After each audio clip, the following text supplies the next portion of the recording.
Bonjour à tous et bienvenue pour cette nouvelle vidéo de 2026 sur ma chaîne. Je suis ravie de vous retrouver, très heureuse aussi de vous présenter ma fameuse petite pioche de lecture saisonnière. Car évidemment, après Noël, il y a mes lectures hivernales. Et alors autant je me fais plaisir niveau romance de Noël, autant en hiver, l'amour, c'est pas... Il est là, mais pas spécialement beaucoup là. C'est normal, j'ai besoin de faire des coupures, j'ai besoin de faire vraiment de partir dans des genres différents. J'aime bien associer certaines de mes lectures, comme vous l'aurez compris, aux saisons de l'année. Et bon bah voilà, en hiver, il fait froid, il fait moche, il fait sombre, il fait cramine, tout ce que tu veux. Donc mes lectures vont un petit peu avec. Et alors ça tombe bien, il fait froid, tu n'as qu'une envie, c'est rester chez toi, faire des bonnes pâtisseries ou que sais-je. Eh bien, le meilleur moyen de bouquiner tout en faisant autre chose, c'est de découvrir peut-être le livre audio. Et ça, bah, rien de plus simple, parce qu'avec Nextory, l'application de lecture qui est évidemment sponsor de cette vidéo, encore une fois, eh bien tu vas tout simplement pouvoir allier deux trucs cool que t'aimes bien faire en un. Tu prends n'importe quoi de tes hobbies, moi j'adore faire du crochet, j'adore faire du journaling, ou qu'importe, monter mes Lego, ou bien des maquettes, ou alors pâtisser, ou alors cuisiner, enfin bon bref. Et en même temps, livre audio. Là je pense que je vais continuer avec la saga des Casalettes avec le tome 3, je me réjouis grandement de pouvoir m'y remettre, parce que vraiment je me suis attachée à ces personnages comme jamais. Et si tu as envie de tester cette application, parce qu'il n'y a pas que du livre audio, tu as aussi de l'e-book, donc du livre numérique en illimité, directement sur ton téléphone dans l'appli. Tu as aussi de la BD, de la presse, et ben grâce avec le code que je te laisse ici, et en lien cliquable en barre d'infos, 60 jours pour tester l'application gratuitement. Et dans ces 60 jours, eh bien, il y a 15 heures de crédit audio qui te sont donnés, comme ça, là, cadeau. Et avec ça, bah, tu vas justement pouvoir découvrir la fonction audio de Nextory. Je suis sûre que comme d'habitude, ils vont nous faire des petites sélections aux petits oignons, tu découvres toujours des nouvelles choses grâce à Nextory. Donc merci à eux de me sponsoriser encore et toujours en 2026 et de sponsoriser cette vidéo. Pour cette pioche de lecture, il y a, je dirais, 4 tas bien distincts devant moi, dont 2 qui sont très pauvres. Même que d'ailleurs celui-ci il pourrait carrément aller dans celui-là en fait. Voilà, donc on va commencer vraiment par les tout petits qui sont Sauvagine de Gabriel Flitoshiba. Peut-être que vous vous souvenez de ce titre, je l'avais dans ma pioche, mais c'est un tome 2 plus ou moins. Et avant il fallait lire donc Encabané, que j'ai lu, que j'ai détesté. Je suis même pas sûre que je l'ai vraiment lu, je l'ai abandonné parce que c'était fou, ce truc faisait à peine 100 pages je crois, et je l'ai abandonné au bout de 20 ou 30 pages. Rien n'allait dans ce titre. Sauf que certains qui ont lu Encabané et qui ont lu Sauvagine après m'ont dit écoute, Sauvagine, laisse-lui peut-être sa chance, il vaut quand même quelque chose. Donc Encabané, c'était je crois au début de l'année dernière. Voilà, je l'ai très vite même pas mis dans des listes de lecture parce que je l'ai abandonné, donc pour moi il ne compte pas réellement. Sauvagine, finalement, je vais peut-être lui accorder une chance, mais disons que si ça ne prend pas assez rapidement, voilà, je me dirais que c'est juste peut-être la plume de l'autrice qui ne me convient pas. Pourtant, le thème me parle plutôt bien. On va se retrouver donc dans les forêts du Grand Nord. On va retrouver, parce que je crois que Raphaël, justement, on la voit déjà dans Encabané. Et là, elle va rencontrer d'autres personnages qui veulent un petit peu mener la vie dure aux braconniers, parce que eux sont un peu là pour protéger la faune et la flore, quoi, finalement. C'est l'hiver, la la li, la la la. Autre thématique assez peu présente dans cette pioche, c'est la romance. Et je n'aurai, je pense, qui est exclusivement que de la romance, uniquement With Love from Cold World, de Alicia Thompson. J'avais lu de cette autrice Love in the Time of Serial Killer.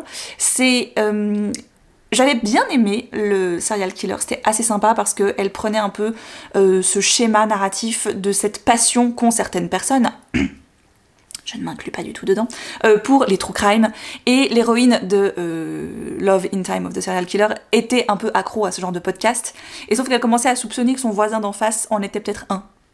Voilà, puis donc elle commençait un peu à... C'était sympa, je trouvais juste que la thématique du true crime, serial killer était pas assez...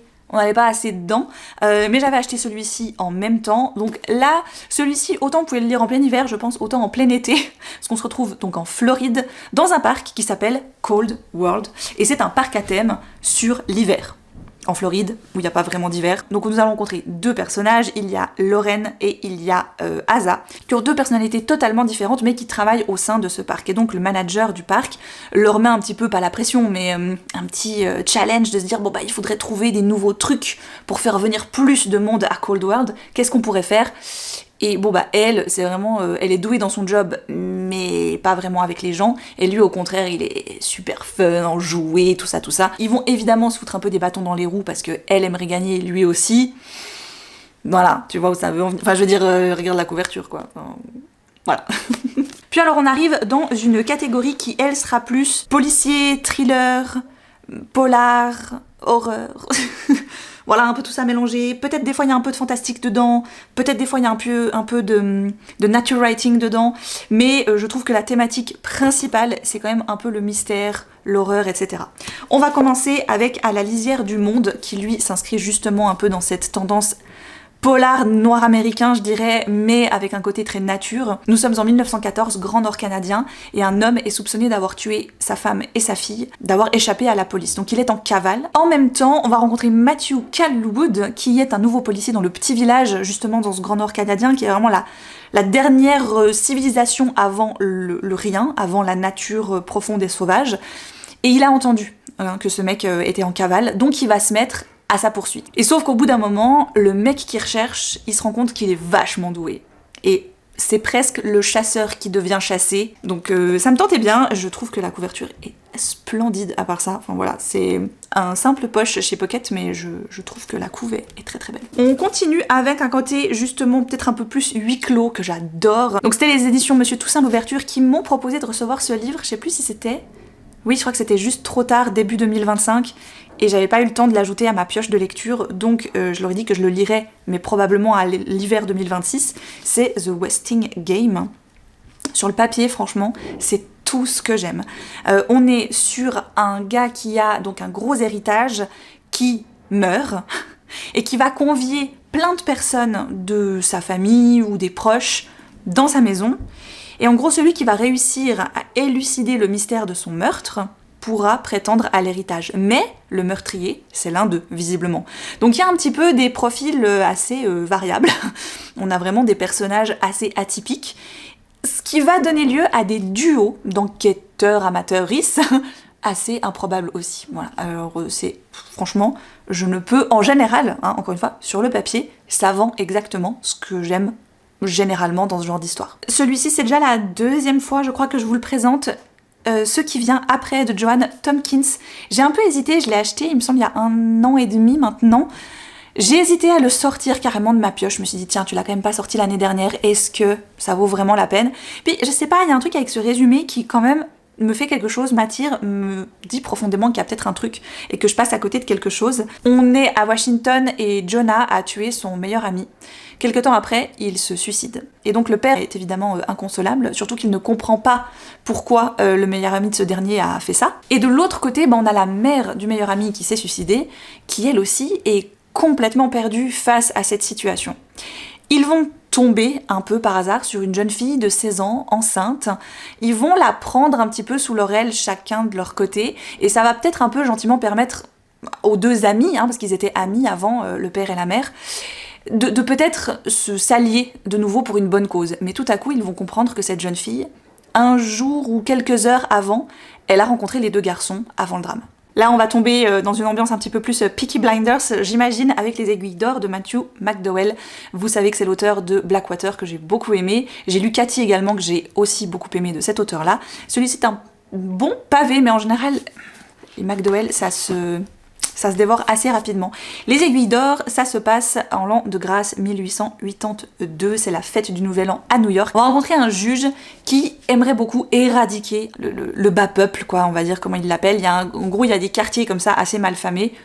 Il a envie de les nettoyer bien comme il faut au complet, et donc il va mandater notamment son petit-fils, il me semble, et d'autres personnes pour un peu faire le ménage. Sauf qu'on s'en doute un tout petit peu avec cet auteur, ça va, je pense pas trop se passer comme prévu. On a ensuite un côté un peu mystère, mais je dirais à tendance un petit peu plus fantastique peut-être, légèrement plus magique, notamment avec Le Cercle Occulte des Gentlemen de Sarah Penner. Lui aussi, il était déjà dans ma pioche de l'année dernière, mais j'avais pas eu le temps de le lire. cette année. J'ai un peu moins de livres aussi, donc je pense que ce sera plus faisable. On est en 1873, Paris. Vaudeline Dallaire est une voyante, en tout cas elle fait des séances d'occultisme et elle dit en tout cas aider la police parce qu'elle convoque, elle fait revenir des victimes qui pourraient ainsi leur en dire plus sur leurs assassins. Et donc on va suivre elle et d'autres personnages qui vont partir de Paris pour aller en Angleterre pour normalement aider à résoudre un crime, sauf si eux-mêmes en fait finalement vont être victimes de toute cette machination. J'aime bien ce genre de petite ambiance un petit peu. Voilà. Celui-ci, enfin, ma mère sera heureuse comme ça, le livre des portes. Oui. Surtout qu'il y a le nouveau de l'auteur, je crois, qui arrive là entre janvier et mars. Donc c'est de Gareth Brown. Elle a tellement aimé ce livre. Je pense que depuis toute l'année, parce qu'il était sorti, je crois, plus ou moins à la même période l'année dernière, mars par là autour, elle l'a lu dès qu'il était sorti, c'est celui-ci, c'est son exemplaire. Et du moment qu'elle me l'a rendu, elle m'a dit bon, dès que tu l'as lu, on en parle, parce que voilà. Et sauf qu'après, je le lisais pas. Et voilà, c'est bon maman, regarde, cette fois je le sors, cette fois c'est bon. Cassie Andrews travaille dans une petite librairie et un beau jour, un de ses fidèles clients débarque à la librairie, sauf qu'il va littéralement mourir dans le magasin. Et à côté de son corps, elle va retrouver un petit livre qui s'appelle le livre des portes. Voilà. Et qui est assez mystérieux, donc elle l'embarque avec elle l'étudie un petit peu avec sa coloc, et elle remarque que ce livre peuvent lui permettre de voyager à différents endroits. Donc au début c'est un peu fun, et ça devient de moins en moins fun, et de plus en plus bizarre, étrange, voire peut-être même un petit peu dangereux. Ça m'intrigue. Et du moment que ma mère elle a vraiment beaucoup aimé, je sais qu'en général on a vraiment pas mal de goûts en commun quand il s'agit de ce genre de choses-là. Donc je lui fais très clairement confiance. Et on terminera avec deux titres qui sont plutôt catégorisés en horreur, notamment avec, vous l'avez vu, je suis dans ma période un peu Stephen King, je sors Shining pour l'occasion, c'est l'hiver, le Overlook Palace est fermé pour la saison et il y a le gardien qui est sur place avec sa femme et son fils, et sauf que son fils, il voit des choses, des gens qui sont morts, et ça commence à devenir un petit peu très étrange et il commence à se passer des choses vraiment très bizarres dans cet hôtel fermé. Bon, j'ai jamais vu le film, je ne compte jamais le voir. Par contre, le livre, voilà. Maintenant que j'ai lu Cimetière, franchement, sans faire de cauchemar, je me dis que ça va. J'ai l'air de plutôt bien gérer Stephen King, donc ok. Celui que j'ai un tout petit peu plus peur de ne pas trop bien gérer, c'était Notre Maison. Faut que je présente les livres de ce côté, en fait, là j'ai pas assez de place. C'est là qu'il faut aller, madame. Vous n'auriez pas dû les laisser entrer, c'est de Marcus Cleaver. Celui-ci m'a clairement tenté parce que j'avais déjà mis le titre en anglais dans ma wishlist. Puis il est sorti chez Charleston. Et pour que j'achète un livre en grand format, vraiment c'est que j'ai très envie de le lire. Donc là, je n'attends pas. En plus, ça se passe pendant une grosse tempête de neige. Donc l'ambiance, elle va être nickel. On va rencontrer un jeune couple qui vient d'acheter une maison et un soir, une famille toque à la porte. Le père de famille dit avoir grandi dans cette maison et il aimerait beaucoup juste jeter un œil pour un peu, voilà, les souvenirs, etc. Du moment qu'elle les laisse entrer, elles se rendent compte qu'elles ont fait une grosse connerie. Parce que à partir de ce moment-là, il se passe des trucs très bizarres dans la maison. Et comme par hasard, eh bien, il va y avoir justement une tempête de neige énorme qui va bloquer tout le monde à l'intérieur. Et là, elle se rend compte que probablement qu'ils ne vont jamais partir. Que c'est l'enfer qui commence. J'ai vu plein de gens me dire « Alors, il y a une scène dans le grenier. » J'étais là, ok, c'est bon. J'ai pas de grenier, donc ça va. J'ai des voisins du dessus qui font des fois un peu de bruit, mais je devrais gérer. Ensuite, nous avons plutôt tout ce qui est fantasy et fantastique. Alors, j'ai plus ou moins, je crois, séparé en deux thème, on va dire. Un livre que j'aimerais beaucoup lire en lecture commune avec Vincent parce que c'est lui qui me l'a offert il y a 2-3 ans en arrière et j'avais en fait complètement oublié de le mettre dans mon listing de pioche de lecture, donc il n'était pas dans mes listes, ce qui fait qu'il ne sortait jamais, et c'est l'autre jour en faisant un peu de tri dans ma bibliothèque, je dis mais je l'ai jamais lu lui en fait, alors que je l'ai. Zut! Donc, j'aimerais lui proposer la lecture commune où je lis à voix haute le soir avant qu'on aille au lit. Princess Bride.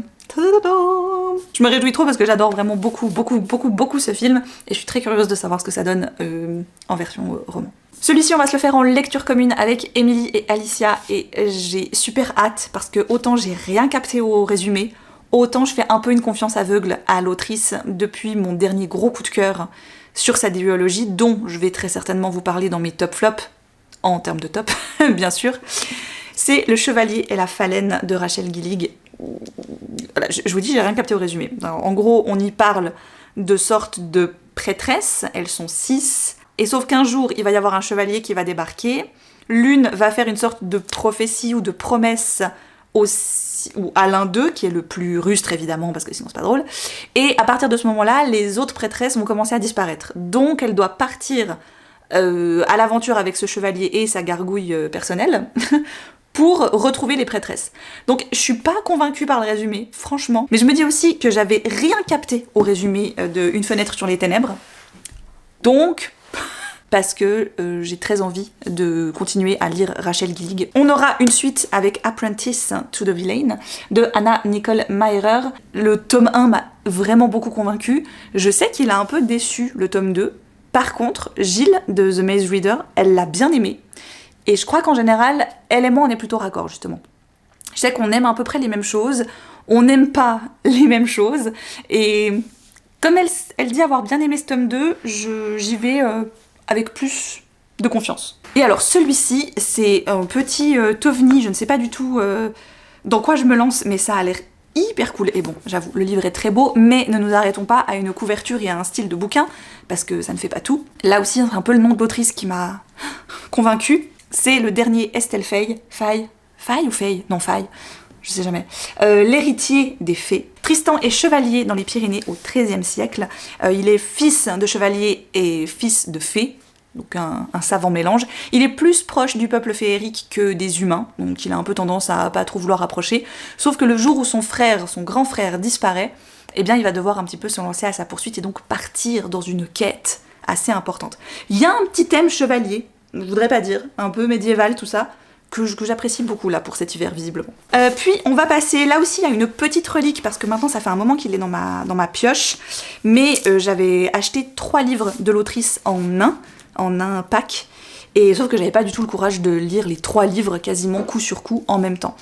Donc j'avais lu les livres de Noël de l'autrice, à chaque fois les Noëls passés, et là je me garde donc Là où réside l'hiver de Laetitia Arnoux, c'est chez Twinkle Éditions, petite maison d'édition indépendante qui m'a fait de très très beaux ouvrages. Il s'avère que j'ai donc découvert la plume de Laetitia Arnoux avec ses 2 romans, plutôt romans de Noël. Disons que j'aime bien l'ambiance qu'elle donne à ses histoires, je trouve qu'elle a des chouettes décors, elle a des beaux endroits, elle a des bons personnages, et elle a une bonne ambiance. Mais pour moi, il m'a toujours, dans les 2 précédents en tout cas, manqué un peu ce souffle supplémentaire. Donc c'est vrai que quand j'avais encore celui-ci, et que je venais de finir, c'était Noël à Black Hill Castle, je crois, bon, je me suis pas forcément directement, 2-3 semaines après, précipitée sur Là où réside l'hiver. Pourtant, dans celui-ci, il y a un petit peu justement ce truc magique et folklorique que j'adore, vu qu'on va y parler de la légende de Jack Frost, qui est un petit peu penaud, un petit peu triste, parce que le monde entier l'a oublié, et donc il vivote à droite à gauche, jusqu'au jour où une jeune fille va le croiser, et donc croire en lui à nouveau, et ça va être un peu leurs 2 destins qui vont se lier, et ils vont devoir mener un certain combat pour que l'hiver garde et retienne sa place dans un monde qui se réchauffe de plus en plus. Quand je vous disais que j'avais un petit thème chevalier, j'aimerais beaucoup pouvoir lire Royaume en péril. Ça, c'est les éditions Bourgois qui me l'ont envoyé en 2025. Et j'étais très... Souvent, je suis pas très favorable aux envois un peu sauvages comme ça, de titres. Parce que souvent, je refuse beaucoup de demandes d'envoi. Parce que tout simplement, le titre me parle pas spécialement. Je me vois mal accepter des choses que de toute manière, j'aurais pas été acheter si je les voyais en librairie. Vous voyez un peu ce que je veux dire? Et sauf que je reçois Le Royaume en péril de Thomas D. Lee. D'abord, je suis pas très convaincue. En plus, je trouve oui la couve assez sympa, mais je me dis ouais quand même, t'as vu la bricasse et tout, Dieu sait. Et donc je lis le résumé et je dis mais waouh. Mais oui, mais alors ça, mais j'adore, voilà. Donc bravo édition Bourgois, parce que vous avez vraiment visé totalement juste. On va rencontrer le frère adoptif du roi Arthur qui, avec d'autres chevaliers de la table ronde, à chaque fois que l'Angleterre a été en péril, se sont réveillés. À cause d'un sortilège de Merlin à l'époque, donc des grandes guerres, etc. À chaque fois, ils étaient là, et à chaque fois, ils ont aidé l'Angleterre, et à chaque fois, ils se sont rendormis. Sauf que là, il va se réveiller, quasi, je sais pas si c'est vraiment aujourd'hui, c'est noté cette fois-ci, à son réveil, l'Angleterre, elle est pas vraiment en guerre physique, mais elle a d'autres problèmes, comme justement l'écologie, comme Internet, comme la surveillance du système politique en place à ce moment-là. Et il a un peu de la peine. Surtout qu'il se réveille pas avec les autres chevaliers, donc il va devoir aller les retrouver et savoir et comprendre qu'est-ce qu'il peut bien faire pour l'Angleterre cette fois-ci. Nous terminons avec 3 petites reliques que j'ai, et cette fois j'aimerais vraiment beaucoup les sortir. C'est notamment le cas de l'encyclopédie féerique d'Emily Wilde, le premier tome. Ouais, je crois que c'est fini depuis, mais... Voilà. Mais j'ai très envie. Vraiment, je l'avais commencé en numérique quand j'étais une fois coincée, je crois, dans les transports ou je ne sais plus quoi. Et j'avais ça à dispo. Je m'étais dit, bon bah allez, let's go, voyons voir au moins déjà les premières pages si ça me parle. Et ça a l'air vraiment très très sympa. Elle part parce qu'elle veut aller étudier une sorte de fée assez particulière qui vit qu'à un seul endroit. Donc elle s'en va toute seule. Donc elle se retrouve dans cette petite cabane dans le nord. Il va commencer à faire froid, la neige, etc. Elle n'est pas vraiment... elle est venue pour étudier les fées, quoi. Elle est pas venue là pour faire du survivalisme, quoi, en gros. Et sauf qu'elle va devoir un petit peu faire ses recherches avec un autre chercheur qu'elle apprécie pas trop. Bon, voilà. Mais ça a l'air très très chouette. Puis nous aurons une réinterprétation de Macbeth, mais du point de vue de sa femme. Donc Lady Macbeth, c'est de Ava Reed, qui avait fait un passé englouti que j'avais moyennement aimé. J'ai pas trouvé ça fou, un passé englouti. Mais j'ai vu que les gens qui avaient beaucoup aimé un passé englouti ont peut-être pas forcément bien aimé celui-là. Donc je me dis, ah, bah peut-être que moi, comme j'ai pas aimé l'autre, je vais peut-être plus aimer celui-là. Donc on va tout voir de son point de vue à elle. Je garde 0 souvenir de Macbeth, vraiment, réellement. Donc je vais totalement redécouvrir l'histoire, parce que j'en ai aucun souvenir, alors que je sais que je l'ai lu, mais c'était, je pense, il y a bientôt 20 ans. Et nous aurons un S.T. Gibson, dont j'ai lu Indécente Initiation à l'automne dernier, que j'ai beaucoup aimé. Donc là, rebelote, on va retrouver une thématique qu'elle aime visiblement beaucoup, avec Dot de sang, qui a, je crois, justement paru avant Indécente Initiation. Je ne les ai pas lus dans l'ordre de parution. Elle a été sauvée par un être vampirique de la guerre, qui, alors qu'elle est sur le point de mourir, va la transformer en immortelle. Évidemment, se sentant hyper reconnaissante envers lui, elle va le suivre. Sauf qu'au bout d'un moment, leur histoire, elle va avoir un petit peu ce goût et ce sentiment que c'est une habitude. Et petit à petit, elle va commencer un petit peu à changer d'avis et d'envie surtout. J'ai beaucoup aimé ce qu'elle a fait dans Indécente Initiation finalement, donc voilà, c'est pas très gros. Voilà pour les livres que j'ai déjà en ma possession, et il me restera donc 2 titres qui ne sont pas encore parus et que j'ai déjà mis dans ma pioche de lecture à l'avance, parce que de plus en plus maintenant, vu que ma pioche a beaucoup baissé en 2025, je vous en parlerai plus dans un peu les statistiques, etc. J'aimerais justement pouvoir lire un peu plus de nouveautés quand elles sortent. Parce que souvent je me retrouve un petit peu... j'ai ceux-ci qui me font très envie, que j'ai déjà en ma possession, et donc je me vois pas totalement les abandonner, les laisser tomber pour la nouveauté, sinon en fait c'est un cercle vicieux, je m'en sortirai jamais et je lirai jamais ceux qui dorment des fois depuis quelques mois, voire plusieurs années, dans ma bibliothèque. Donc j'ai gentiment commencé à avoir un roulement plus intéressant cette année 2025 pour les livres que je n'avais pas encore lus. Ça sera encore mieux, je pense, en 2026, et je vais donc gentiment pouvoir lire directement les livres que j'achète au moment où je les achète. Ce sera notamment le cas avec le premier tome des légendes de Tuonela, Au Nord et la Nuit, c'est de Emily Rath. Ça va sortir là le 5 février. Nous allons rencontrer 2 amis d'enfance en Finlande. Je sais pas dans quel siècle on est, mais c'est pas maintenant.